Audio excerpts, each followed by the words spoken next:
Hi, my name is Mario Belledonne. And my name is Evanas Butkus. Welcome to our talk on modeling dynamic attention. Hypothesis-driven resource allocation using adaptive computation explains both objective tracking performance and subjective effort judgments. This work is by ourselves, as well as Brian Scholl and Ilker Yildirim. Imagine that you're driving. If you want to remain on the road, you must pay attention to the lines on the road. You also must be relatively aware of the cars around you to avoid crashing into them. But when it comes to what's happening on the other side of the road, there is little need to keep track of the cars there, because they have almost no chance of affecting you. So given limited processing resources, we selectively attend to task-relevant aspects of a dynamic scene. But notice that we also experience dynamic shifts in mental effort that attention entails. Contrast the experience of driving under heavy rain or navigating a busy street where driving is really hard and you need to pay attention to all these things around you, with cruising down an empty highway where driving is easy and you can relax a little bit.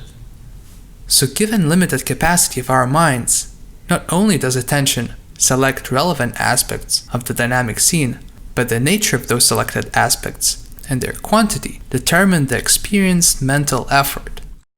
As illustrated in the demo, there are three core aspects of attention: selectively processing some objects over others, a subjective sense of effort that fluctuates as the scene unfolds, and an attentional capacity limitation. In this work, we wish to develop an algorithmic account of these core aspects of attention. Our claim is that attention selects objects and modulates the precision of inferences over those objects. In order to explain these elements of attention, we propose a new theoretical framework, task-adaptive Bayesian inference. Within this framework, we explore models of attention that dynamically and selectively allocate computing resources to steer approximate inference over a generative model with respect to the task at hand.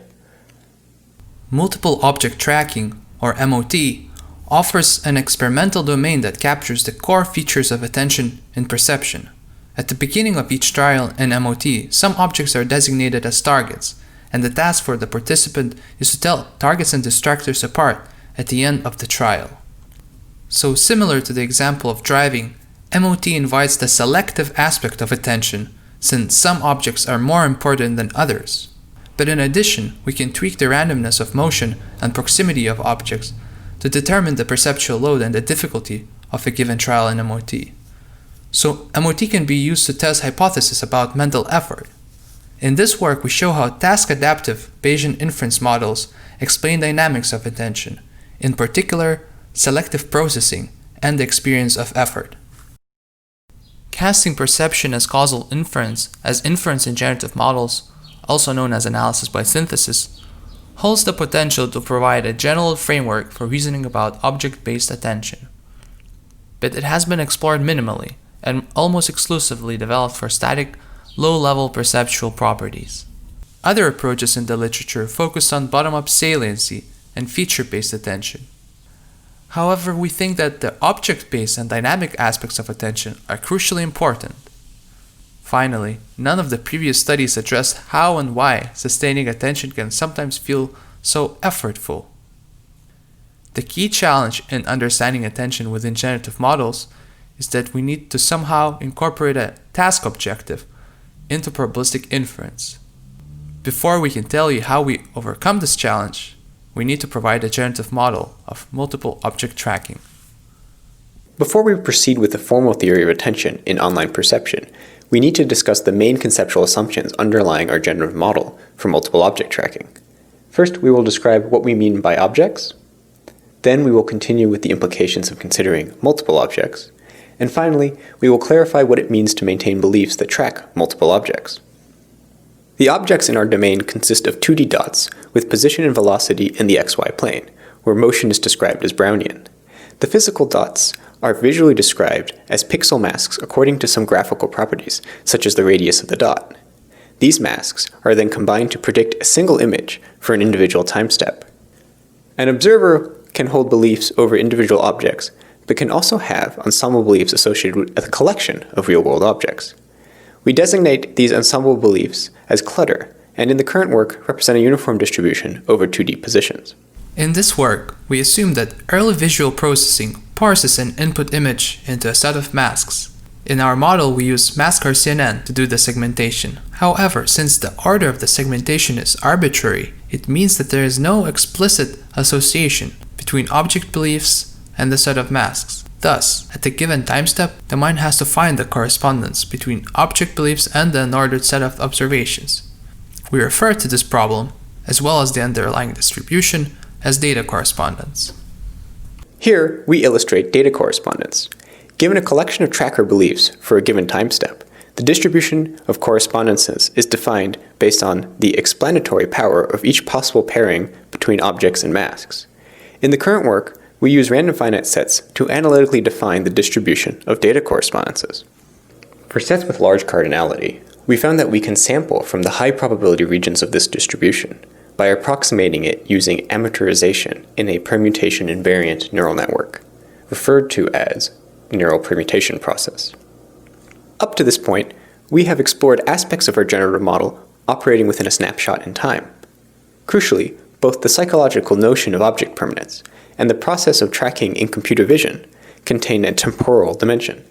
In this work, we bridge these two concepts by explicitly formulating object permanence as maintaining a distribution of object beliefs and correspondences across time. In the present study, the model only tracks those objects designated as targets, while distractors are explained as clutter. Now that we've described the generative model of multiple object tracking, we can return to our main contribution, a computational model of attention that enables perception to richly and efficiently process the world. We call this framework task-adaptive Bayesian inference. This approach rests on two observations about our visual experiences in daily life.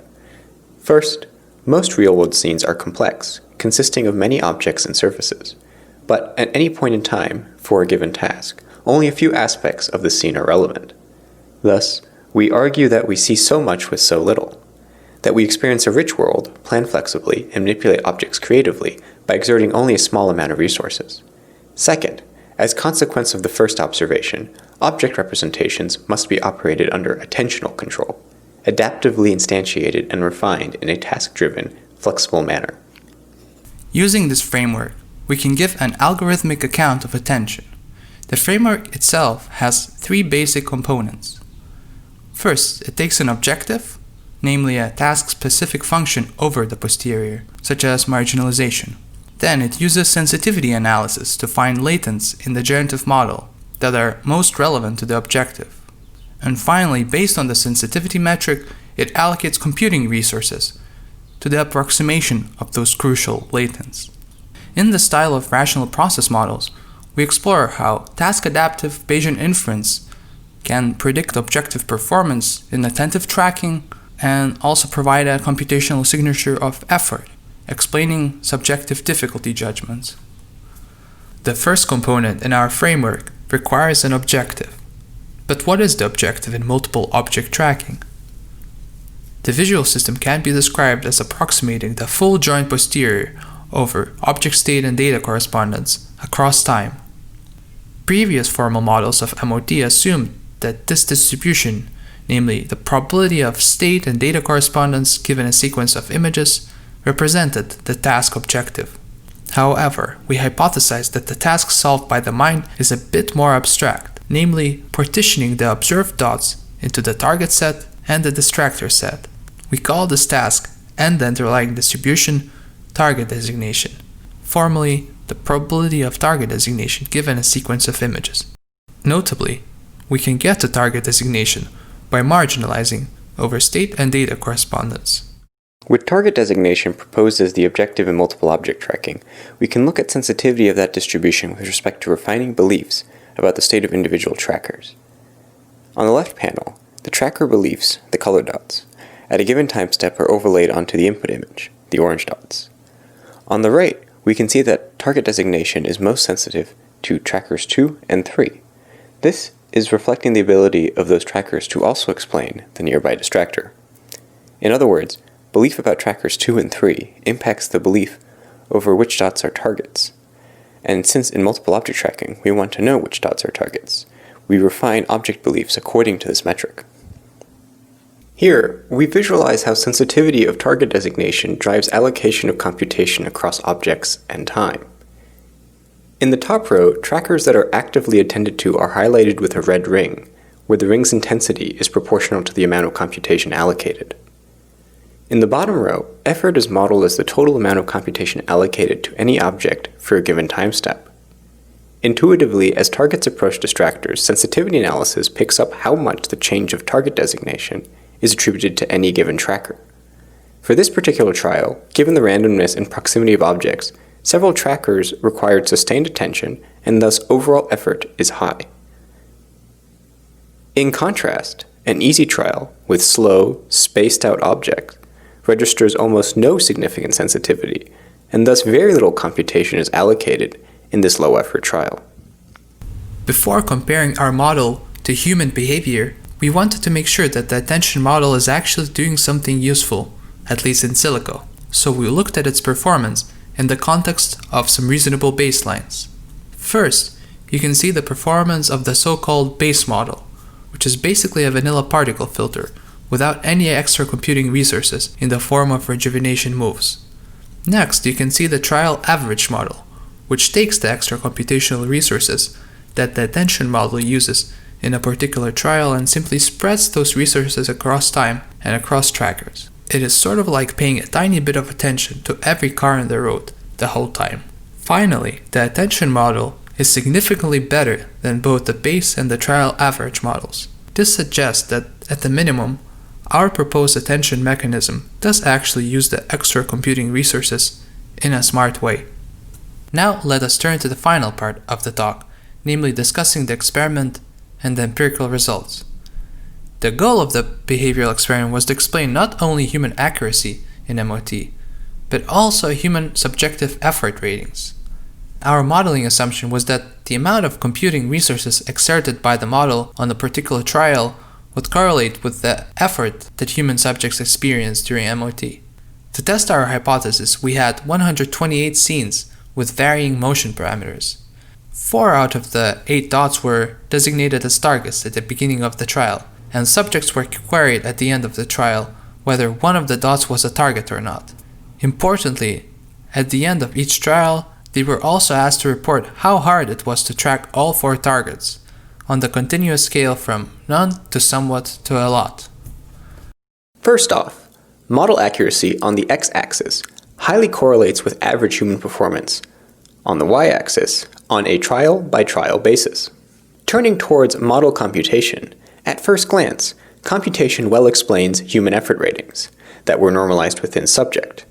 However, it is possible that subjects' responses are not only swayed by an experience of effort, but also their uncertainty over accuracy. This concern is supported by the strong negative relationship between model accuracy and normalized human effort. However, we are primarily interested in the variance of human effort judgments uniquely explained by allocated computation. Here, we report the relationship between allocated computation and human effort ratings residualized with respect to model accuracy. As we can see, a significant portion of variance in human effort judgments is accounted uniquely by allocated computation. In summary, in the present work, we developed a psychologically plausible generative model for multiple object tracking, presented a new type of approximate inference method, task-adaptive Bayesian inference, formalizing attention within this generative model, and finally implemented task-adaptive Bayesian inference in an adaptive computation architecture and empirically evaluated it on trial-level human accuracy and effort judgments. Here, we are excited to share several directions of future work. First, our modeling framework readily allows us to explain the natural ebb and flow of attention within trial at sub-second resolution. On this front, we are developing probe detection experiment that will allow us to behaviorally measure the distribution of attention at very short timescales. We are also considering more objective measures of effort, such as pupillometry. Second, the use of generative models allows us to explore how human attention might employ rich causal structure. We are developing multiple object tracking domains where objects move as rigid Newtonian disks, and others including social interactions, such as predator-prey scenarios. Such domains might require more structured assumptions about distractors in a scene. In addition to rich motion, We are also developing scenarios with hierarchical and emergent objects, such as non-rigid polygons, and biological motion, such as point light walkers. Here you can see photos of the authors of this work. The video was edited by me, Evinas Butkus. We would like to thank people from our lab at Yale for their helpful suggestions regarding our work as well as this talk. We would also like to thank Yale Center for Research Computing. Finally, we would like to mention Gen, a state-of-the-art probabilistic programming package for Julia, which we use to implement our framework. Thank you for your attention.